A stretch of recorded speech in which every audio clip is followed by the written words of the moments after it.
যেদিন আপনাদের কাছে খবর হবে সাইদি পৃথিবী থেকে বিদায় হয়েছে, আমি আপনাদের কাছে শুধু দোয়া চাইবো, আপনারা প্রাণ ভরে আমার জন্য দোয়া করবেন। আল্লাহ রাব্বুল আলামিন কিয়ামতে আমাকে যেন ক্ষমা করে দেন, আল্লাহ পাক তার জান্নাতের ভিতরে যেন জায়গা তৈরি করে দেন। আমি শুধু আপনাদের দোয়া চাই।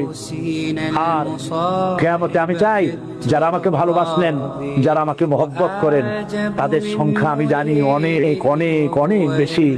আমি আল্লাহকে বলবো, আল্লাহ আমাকে যারা ভালোবাসে এরা আমার মায়ের পেটের ভাই না, এক জেলার মানুষ নয়, অথচ আমাকে ভালোবাসে শুধু দিনের জন্য। মা বোনেরা ভালোবাসে, মা বোনেরা আমাকে টেলিফোন করে বলে, সাব আপনি ডরাইতা না, কাঁদতে এবং টেলিফোন করে আমার কাছে আমার জন্য আমাকে দোয়া করে। আমি আপনাদের ভালোবাসা ভুলবো না। আমি আল্লাহর কাছে বলবো, রব্বুল আলামিন যারা আমাকে দিনের জন্য তোমার জন্য ভালোবাসে, কিয়ামতের দিন আমরা যেন তোমার জান্নাতে এক জায়গায় থাকতে পারি।